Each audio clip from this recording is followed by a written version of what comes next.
Nah, kalau aku kan suka banget nih kan nonton sepak bola dan ngefans sama pemain bola. Aku juga suka sekali dengan Yesus. Tapi, apakah cukup kalau kita ngefans aja atau gimana? Karena justru kita menjadikan hidup kita ini seturut sama apa yang Tuhan atau apa yang Yesus lakukan. Kalau bahasa kekiniannya tuh kita menjadikan Yesus sebagai role model kita. Tapi kan susah banget kalau mau melakukan itu semua. Penuh perjuangan.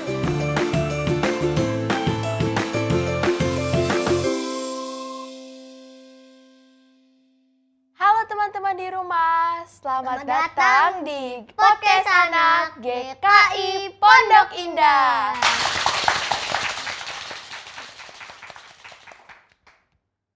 Wah, seneng banget rasanya bisa ketemu kalian lagi. Hari ini kami mau membicarakan sesuatu yang berbeda dari yang biasanya loh. Betul banget, kali ini kita mau ngobrol tentang yang namanya idola. Kalian pasti punya idola kan? Ada yang idolanya seorang pemain bola, K-pop, pemain basket, atau mungkin tokoh kartun. Nah, kali ini kami akan cerita bagaimana kalau Yesus itu bukan cuma idola kita, tapi lebih dari itu. Nah, menarik banget kan? Hari ini kita ngobrol bersama talent hari ini, dan tema yang akan kita obrolin itu I'm not a fan, I'm a disciple, bukan penggemar, tapi murid Yesus. Kira-kira maksudnya apa tuh ya? Yuk kita tanya aja lang bersama kakak-kakak yang hebat dan bagus ini dan cantik ini. Oh, thank you Milan. Iya, halo Milan dan Arta. Aku Kakia, aku orang tua murid sekolah minggu GKI Pondok Indah. Oke, halo Milan, Arta dan teman-teman di rumah. Aku Gebi, Kak Gebi. Aku kakak sekolah minggu, dulu pernah juga jadi kakak Mateto, orang tua murid juga. Itu aja mungkin ya. Tunggu, Kak Kia kan orang tua murid sekolah minggu, dan Kak Gebi guru sekolah minggu dan dulunya kakak Mateto. Apa bedanya sih Kak? Apa kita cukup ikut salah satu saja? Nah, sebenarnya pertanyaan yang bagus Arta. Jadi sebenarnya sekolah minggu sama Mateto itu saling melengkapi. Jadi kalau misalnya sekolah minggu itu judulnya ibadah. Jadi kayak kita ke gereja ada liturginya. Nah, itu salah satu tempat kita untuk beribadah ya. Nah, kalau Mateto itu bentuknya persekutuan. Jadi nanti ada banyak kegiatan, aktivitas, terus ada games-games yang bikin kita makin mengenal Tuhan Yesus lagi. Jadi yang digali tuh lebih dalam, terus bisa ada kelompok kecil, kita ngobrol-ngobrol juga gitu sama teman-teman di Mateto gitu. Oh, oke Kak, makasih, aku jadi lebih ngerti nih bedanya sekolah minggu dan Mateto. Yes. Iya sih, jadi kalau menurut aku sih, ini sebagai orang tua nih ya, sekolah minggu dan Mateto itu memang sangat baik banget kalau kita, anak-anak kita atau adik-adik bisa ikut dua-duanya. Karena itu merupakan satu kesatuan di dalam pelayanan dan pembinaan anak di GKI Pondok Indah.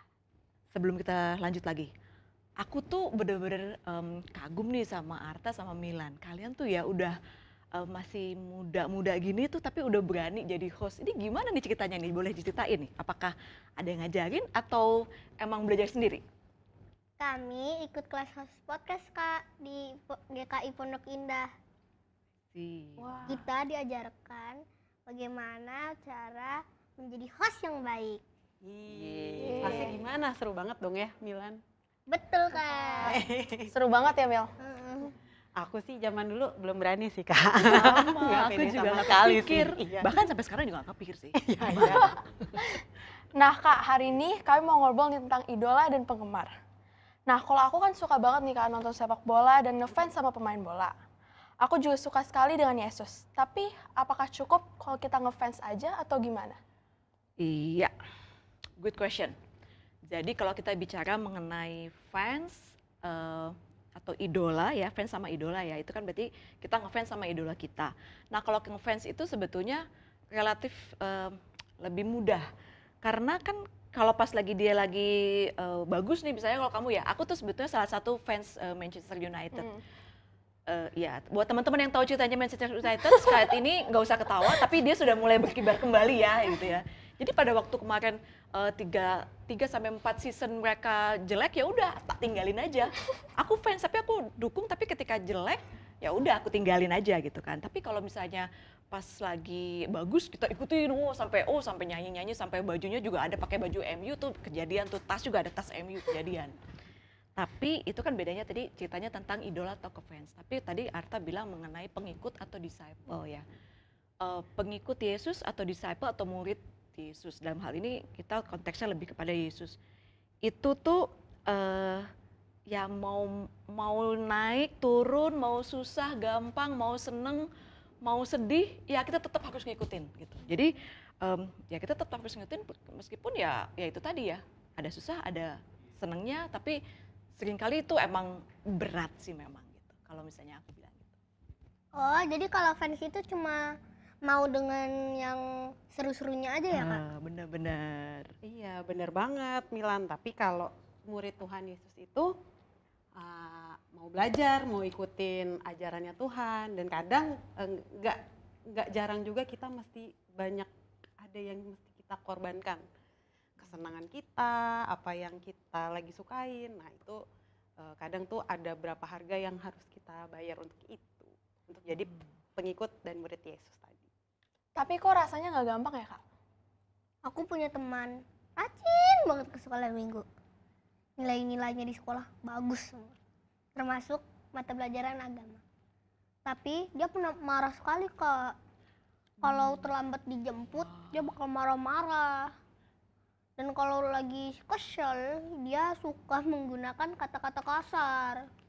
Kalau menurut aku menjadi murid Yesus itu bukan cuma perkara hafal banyak ayat Alkitab, bukan hanya hafal atau tahu banyak lagu-lagu sekolah minggu, tetapi justru lebih dari itu. Jadi bagaimana justru kita menjadikan hidup kita ini seturut sama apa yang Tuhan atau apa yang Yesus lakukan. Kalau bahasa kekiniannya tuh kita menjadikan Yesus sebagai role model kita. Jadi kata-katanya adalah role model teladan ya gitu. Jadi bukan cuma tadi ya. Makanya tadi Milan cerita ada yang telat dikit langsung marah-marah sama supir. Aduh, I think Tuhan Yesus nggak akan marah-marah sampai kayak gitu sih gitu ya. Bener. Apalagi kalau kita udah jadiin Tuhan Yesus sebagai role model ya Kak.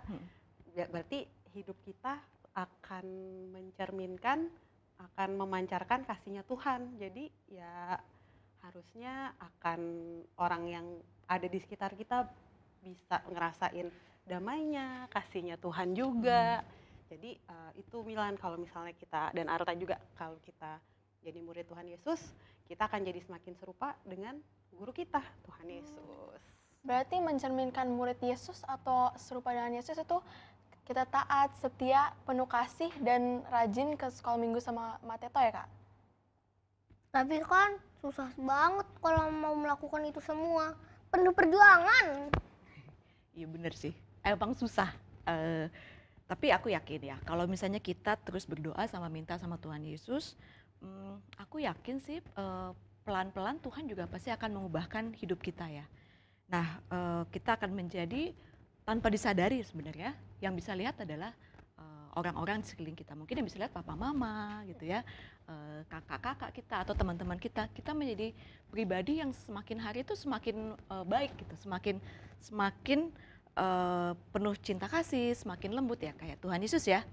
Dan juga yang penting juga menurut aku adalah kita berdoa itu juga bukan hanya ketika kita mau ada maunya gitu, ada pengen Tuhan aku mau besok aku mau ujian, tolong ya supaya aku bisa lulus. Nah, itu bagus, tapi bukan hanya pada saat itu aja gitu. Tapi yang penting adalah kita juga menjadikan doa itu sebagai hal yang kalau kita bicara, mungkin Milan sama Arta pernah dengar doa itu adalah nafas orang Kristen ya. Jadi kita harus berdoa setiap saat, bukan hanya dalam perkara meminta, tetapi dengan ucapan syukur. Jadi kita selalu bersyukur, kita mensyukuri apa aja yang kita udah terima dan kita udah rasain tiap hari dari Tuhan. Itu sih. Jadi intinya adalah kita harus doa gitu. Jadi pasti ya tadi yang tadi Milan bilang penuh perjuangan, betul. Tapi kalau kita berdoa, kita yakin kok Tuhan terus akan ubahkan kita. Nah, perkara berdoa nih, cerita tentang berdoa. Tapi aku yakin ya, Milan sama Arta juga berdoa juga ya setiap hari ya? Iya Iya, masih. Kak. Itu masih. Syukurlah. Iya Kak, dan aku tuh selalu diingetin sama papa mama untuk setiap mau awalin kegiatan tuh berdoa dulu. Oke, great. Ya, ya, ya. Nah Kak, kalau di Alkitab sendiri itu pernah ada ngomong apa tentang menjadi pengikut Yesus? Oke, kalau di Alkitab yang aku ingat, aku langsung bacain aja mungkin ya, yang aku hafal adalah itu tertulis di Lukas 9 ayat 23. Jadi Yesus berkata, setiap orang yang mau mengikut aku, ia harus menyangkal dirinya, memikul salibnya setiap hari dan mengikut aku. Maksudnya apa tuh? Menyangkal diri dan memikul salib. Nah, artinya kita kadang harus rela meninggalkan keinginan kita sendiri, lalu memilih jalannya Tuhan Yesus. Nah, tapi ya pasti itu nggak mudah. Aku jadi inget satu cerita dari tentang Kobe Bryant nih. Anak aku ngefans banget sama Kobe Bryant. Dia itu dulu hard worker banget. Nah, jadi pada saat itu biasanya abis game, ini yang ceritain anak aku nih. Setiap abis game, banyak pemain-pemain basket NBA itu yang lain keluar, terus dia party-party lah, pesta, minum, terus ya bersenang-senang. Sedangkan Kobe ini dia nggak pernah ikutan, tapi dia setiap pagi jam 6 pagi udah ada di gym buat latihan sendiri. Nah, teman-temannya kadang baru pulang dari party pagi, ngelihat si Kobe Bryant ini lagi latihan sendiri, shoot-shootan. Nah, dia akhirnya teman-temannya itu mau ikutan. Akhirnya besok paginya temennya satu ikut latihan. Terus akhirnya Kobe bisa bisa menjadi teladan buat teman-temannya juga. Padahal kalau dipikir, wah pasti lebih seru dong ikut pesta-pesta ya kan, abis capek latihan pengen ngerilis stres gitu. Tapi Kobe Bryant tetap mau meninggalkan kesenangan itu untuk supaya dia bisa berkembang lebih baik gitu. Ya. Itu sebenarnya sama ya dengan kita sebagai murid Kristus ya. Jadi kita mau meninggalkan atau mau memberikan waktu kita yang tadinya harusnya kita rasa saya pengen bersenang-senang, tapi aku pengen tahu lebih dekat tentang Tuhan. Aku pengen tahu lebih dekat tentang Kristus. Ya memang seperti tadi Kak Gaby cerita tentang Kobe Bryant gitu. Kalau buat kita sendiri, kita rasain sendiri, bahkan kadangkala untuk bangun pagi-pagi baca Alkitab dulu itu tuh susah banget gitu. Karena kan ya udah pagi-pagi udah ada 5 menit lagi, udah aku tidur aja dulu lumayan 5 menit. Tapi aku harus bangun gitu dan aku harus baca Alkitab. Karena aku pengen tahu lebih dekat tentang Tuhan. Nah, jalannya nggak gampang, bener. Jadi perjuangan jalannya nggak gampang, nggak mudah. Tapi yang pasti kita menjalaninya nggak sendirian gitu. Jadi Tuhan tuh, Yesus itu selalu ada jalan bersama-sama dengan kita. Bukan cuma mendampingi aja, bahkan dia tuntun kita. Dia peluk kita, bahkan tanpa kita sadari dia peluk dan ya digendong kita tuh. Ada kalau teman-teman atau Arta atau Mila nanti atau mungkin pernah lihat the footprints on the sand ya. Jadi yang ada satu gambar di pinggir pantai itu tuh ada ada jejak kaki dan ada satu orang bilang, kok kelihatannya jejak kakinya cuma aku doang yang jalan. Ini katanya ada Tuhan, mana Tuhan gitu kan. Tapi pas Tuhan bilang, kamu coba perhatikan. Jejak kaki itu sebetulnya adalah jejak kaki aku. Kamu tuh, si orang ini, aku tuh menggendong kamu sebetulnya. Jadi jejaknya cuma ada jejak Tuhan, bayangin deh sampai kayak gitu tuh. Gak gampang, tapi percaya Tuhan tuh selalu mendukung dan membopong kita sebetulnya. Itu sih. Nah Kak, kalau di sekolah tuh kan aku suka berteman dengan yang hobinya sama-sama aku. Kira-kira tuh aku cuma sekedar penggemar atau murid Yesus Kak? Ya bagus banget sih kita punya teman, itu penting dulu nih, kita di sekolah harus punya teman memang. Tapi kalau tadi relate ke pertanyaannya Arta, kalau kita pilih teman karena kita punya hobi yang sama, itu sih kalau menurut aku ya itu adalah kita sampai kepada tahap ngefans atau mengidolakan gitu ya. Tapi kalau kita tetap mau berteman, meskipun teman kita itu nyebelin, meskipun teman kita itu aduh bikin aku kesel banget sih gitu ya. Nah itu tuh kita sebenarnya sudah mau belajar untuk menjadi murid Kristus. Kalau disuruh jujur pas ulangan, terus kita taat, itu murid Yesus. Bener Milan. Nah, jadi murid Yesus itu yang tadi Milan ceritain, ulangan taat, terus nggak nyontek, itu udah menunjukkan sebagai murid Yesus yang menunjukkan ketaatan, kejujuran gitu. Kak, aku mau denger dong pengalaman kakak-kakak caranya tetap bertahan menjadi murid Yesus. Berat. Aku duluan apa kamu duluan? Kakak Gaby duluan atau Silakan, kakak Kakak duluan? duluan. Aku coba cerita mungkin singkat aja ya. Arta sama Milan atau Kak Gaby pernah pastinya pernah dengar atau pernah baca doa Tuhan Yesus di Taman Getsemani ya. Waktu Tuhan Yesus sebelum dia ditangkap dan maju ke pengadilan Pontius Pilatus. Dia bilang gini. Bahasanya aku kutip aja dan gak letter based on Alkitab. Tetapi bukan kehendakku yang jadi, melainkan jadilah sesuai dengan kehendakmu. Itu dia bicara sama Allah Bapa ya. Nah, doa ini tuh bener-bener yang kayak deng banget di hidup aku nih. Jadi cerita singkatnya begini, Arta Milan dan Kak Gaby dan teman-teman semua. 2 tahun yang lalu, aku dan Bang Sanggam, suamiku, papanya Theo, itu kami merencanakan satu operasi besar.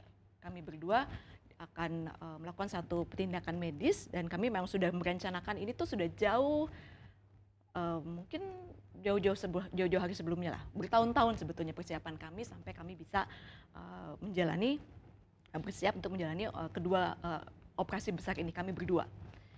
Nah, akhirnya setelah perjalanan panjang, setelah persiapan gitu ya, tibalah pada harinya besok pagi, itu Senin pagi ya pada waktu itu, ya sama seperti ini, kita hari Minggu dan Senin paginya kami akan menjalani proses operasi tersebut, kami berdua. Jadi pada malam hari itu setelah banyak juga sahabat-sahabat yang mendoakan kami, terus kita menutup hari itu sebelum tidur, karena kan waktu itu prosesnya tuh aku harus bangun jam 4 karena jam 5 aku udah harus masuk ke ruang operasi, aku duluan gitu ya, Bang Sanggam baru jam 7 gitu, baru 2 jam setelah itu. Jadi waktu itu bilang, aduh udah jam setengah 12 nih, yaudah tidur, bentar-bentar kita berdoa dulu yuk gitu ya. Jadi kita berdoa pada waktu itu dan waktu itu yang pimpin doanya Bang Sanggam gitu. Kita berdoa, kita bersama-sama, kita sama-sama bersyukur bahwa akhirnya setelah penantian sekian lama, persiapan sekian lama, kita sampai juga pada penghujung ini nih, tinggal besok nih, hari haknya, gongnya itu hari besok. Gitu ya. Jadi kita bersyukur sama Tuhan.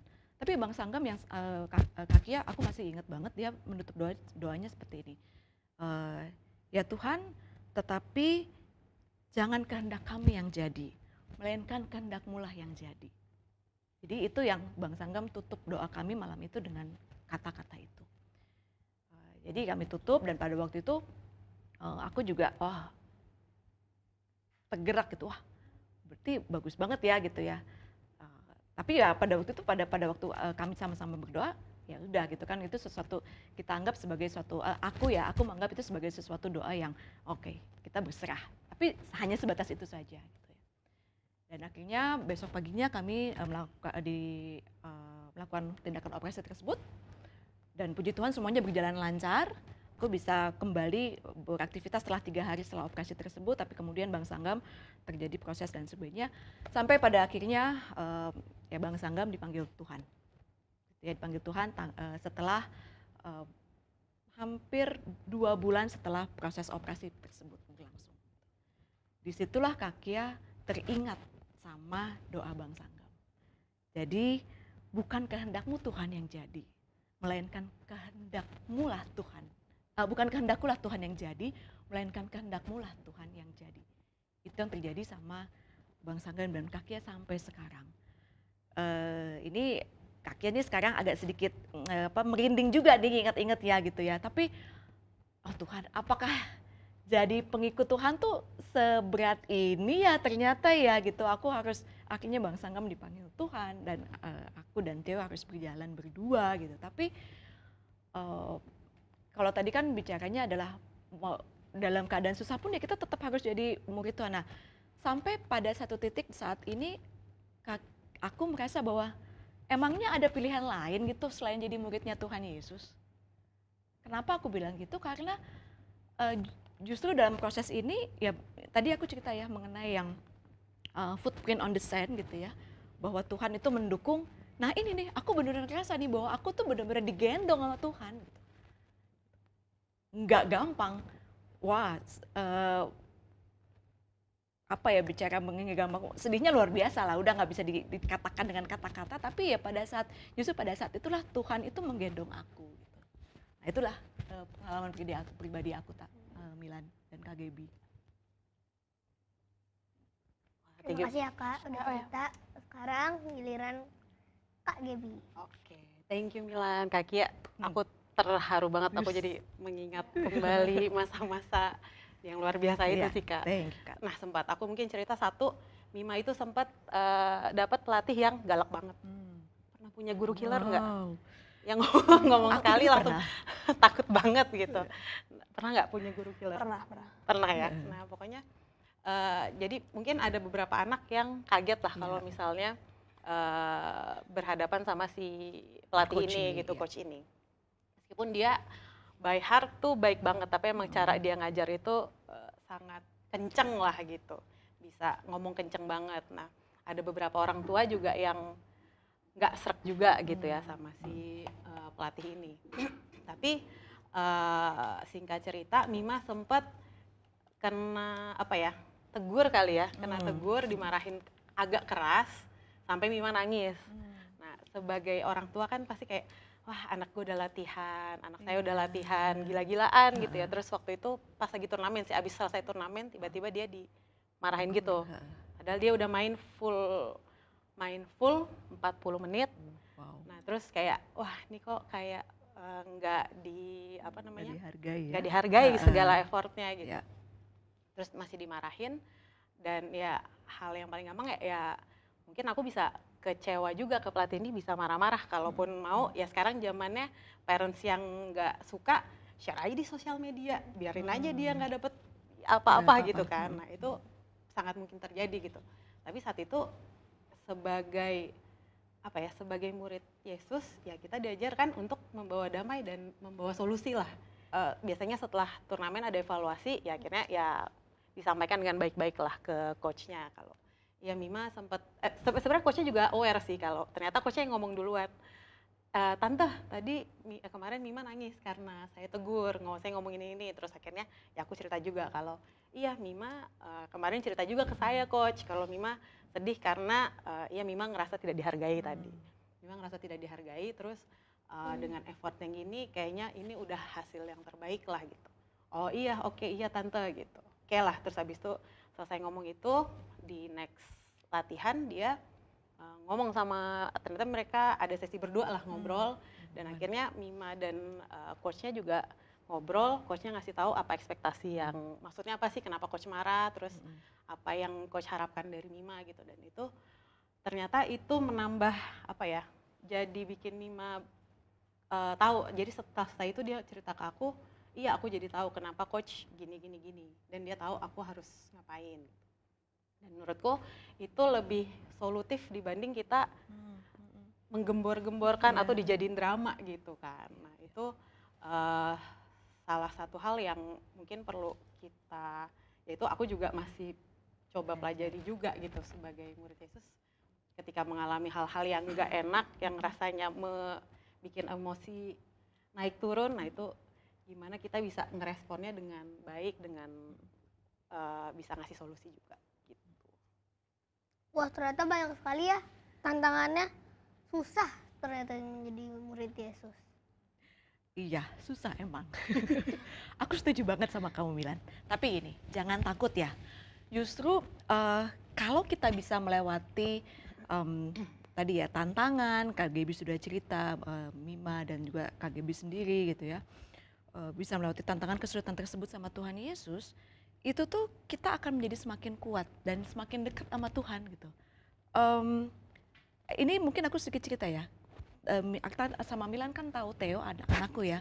Nah karena kejadian yang tadi aku ceritakan, aku sharing, Theo tuh menjadi sangat dekat sama Tuhan sampai dia bilang, sampai teman-temanku bilang, Theo tuh kok sangat intim banget ya sama Tuhan Yesus ya, apa-apa dia ngomong sama Tuhan Yesus kayak ngomong sama temennya gitu.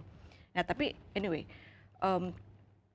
karena kalau kita jalanin ini semua dan kita percaya Tuhan itu sama kita akan semakin kuat dan kita juga lama-lama ya, meskipun saat ini kita sama-sama masih belajar, kita akan semakin tahu sebenarnya Tuhan tuh mau apa sih. Tuhan tuh mau apa sih sama kita gitu, apa sih Tuhan tuh pengen ngajarin apa sama kita. Tuhan tuh pengen Kia, Theo, Gaby, Milan, dan Arta tuh merasakan apa sih gitu. Kita akan semakin peka sama Tuhan ya. Nah kalau kita nggak deket, iya kita nggak ngerti dong Tuhan tuh mau apa gitu ya. Itu sih menurut aku ya, dan aku rasain sekarang. Nah kalau kalian sendiri nih, Arta sama Milan, ada nggak kira-kira yang bisa di-share gimana sih pengalaman kalian belajar jadi murid Tuhan Yesus? Aku pernah tuh mau pergi habis ke gereja. Tapi karena waktunya terbatas, aku jadi harus gereja pagi. Oke. Akhirnya aku masih ngantuk tuh, tapi aku tahan-tahan untuk mendengarkan firman Tuhan. Wih, keren, keren, keren, keren. Keren banget. Keren banget ya. Gemas. Kalau aku mungkin, aku kan punya adik satu. Nah di rumah tuh dia sering banget gangguin aku. Ya, terus kayak dia sering ngadu ke orang tua aku kan. Tapi aku coba untuk sabar. Ya, itu sih aku coba untuk sabar walaupun ya dia tetap aja usil. Iya, Tapi kayak kita akhirnya pasti akan damai damai sih. juga ya. Wah, cool, Gitu cool. sih, Kak. Iya sih, betul-betul. Keren, keren. Nah Kak, aku juga mau nanya nih. Kan ada juga orang yang baik banget, tapi dia nggak percaya Yesus. Mereka itu suka menolong orang lain loh Kak. Tapi apa bedanya ya sama kita? Ya, hebat memang orang-orang baik itu gitu ya. Aku sendiri melihat memang banyak sekali orang-orang baik dan mereka melakukan apapun memang untuk kebaikan gitu ya. Tapi menurutku ada satu yang mendasar sekali gitu, yang membedakan antara kita dengan orang-orang baik yang tidak atau belum atau tidak menjadi murid Kristus. Perbedaannya gini, kita sebagai murid Kristus, meskipun kita terus belajar ya, kita sebagai murid Kristus atau sebagai pengikut Kristus itu berbuat baik karena Tuhan Yesus itu udah duluan baik sama kita gitu. Dia tuh udah duluan mengasihi kita, dia udah memberikan nyawanya semua untuk menyelamatkan kita. Nah, karena kasihnya itulah makanya kita mau membalas kasihnya Tuhan dengan cara berbuat baik. Jadi itu perbedaannya sebetulnya. Ya benar-benar kita jadi berbuat baik itu bukan buat pamer ya Kak ya, Betul. bukan buat flexing, bukan buat karena kita nunjukin kalau kita keren gitu ya, tapi karena kita mau memancarkan kasih Tuhan supaya ketika orang-orang lihat kita, dia ingat oh ya nih orang Kristen nih, Gaby Kia, dia memancarkan kasih Tuhan Yesus gitu. Jadi semakin serupa dengan Tuhan Yesus, dengan Kristus. Serupa dengan Yesus itu berarti melakukan apa yang diajarkan Yesus ya Kak? Betul sekali. Itu aja tuh kata kuncinya, melakukan apa yang Tuhan ajarkan gitu ya. Makanya kalau kita jadi murid Yesus atau disciple, tantangannya tuh nggak sedikit, banyak banget gitu. Bahkan kalau mungkin ya tadi ya dalam pertemanan lah gitu ya, itu nggak jarang kita bakal dijauhin temen kok. Kalau kita negur atau kita bilang ini kayaknya kurang pas nih, kalau kita lihat nggak kurang pas atau tidak baik nih. Atau misalnya mau buat teman-teman yang di sekolah menyontek itu kayaknya nggak bener deh rasanya gitu, itu kita bisa dijauhin. Tapi ya udah kan itu memang salibnya kita ya gitu, yang kita harus pikul kita sebagai murid Kristus. Gitu. Wah, kalau kita jadinya dijauhi dan musuhi teman-teman, sedih rasanya Kak. Iya benar. Emang sedih banget sih. Emang sedih. Tapi tetap jangan takut untuk berbuat kebaikan kayak yang tadi Kak Kia bilang. Ada Tuhan Yesus yang siap, yang akan menopang kita buat kita melewati itu semua. Jadi jadi meskipun kita dimusuhi, kita harus tetap berbuat baik. Gitu. Iya benar Kak Gaby. Jadi sedih sih memang, apalagi buat kita yang di sekolah ya. dia jauhin teman, aduh kok aku jadi sendirian gitu ya. Tapi ya percaya aja, Tuhan pasti akan siapin kok yang teman-teman yang lebih baik. Itu yang kita harus percaya ya. Dan satu hal juga kalau misalnya kita juga ikut-ikutan kembali lagi nih kepada konteks tadi pertanyaan awal bahwa sebenarnya tuh kita fansnya Tuhan atau muridnya Tuhan gitu ya. Nah, kalau kita malah jadi ikut-ikutan sama teman-teman yang tadi yang menjadi justru mengajak kita untuk berbuat tidak baik, misalnya kayak membuli teman-teman atau ya melakukan hal-hal yang seperti kecurangan-kecurangan, menyontek gitu kan, itu berarti kita cuma sekedar ngefans doang sama Tuhan Yesus, bukan jadi murid Kristus. Nah, cuma kalau misalnya emang kita tetap kekeh gitu kan, meskipun tadi Milan bilang sedih, tapi gue tetap mau gitu kan. Nah, no matter what, itu kita terjadi murid Tuhan Yesus. Gitu. Wah, keren banget ya. Teman-teman, kalian mau jadi fans aja atau disciple? Kita mau jadi disciple, pengikut Yesus yang sungguh-sungguh. Bukan cuma tepuk tangan buat Yesus, tapi jalan bareng Yesus. Kalau mau jadi disciple, yuk mulai melakukan dari hal kecil. Kasih, jujur, rendah hati, dan setia. Wah, tidak terasa podcast kita hari ini sudah ngobrol seru banget bersama kakak-kakak yang luar biasa ini. Dan sebagai tanda ucapan terima kasih tim podcast bersama Taman Sahabat, kami ada kenang-kenangan nih buat kakak berdua. Apa nih? ya? Wow. Diterima ya kak. Terima kasih teman-teman. Terima kasih tim Milan, podcast tim anak podcast anak dan Taman Sahabat. Sampai di sini dulu ya podcast kita hari ini. Terima kasih Kak Gaby dan Kak Kia. Dan terima kasih juga buat semua teman-teman yang selalu setia menonton dan mendengarkan obrolan kita hari ini. Sampai jumpa di episode berikutnya. Dadah! Dadah.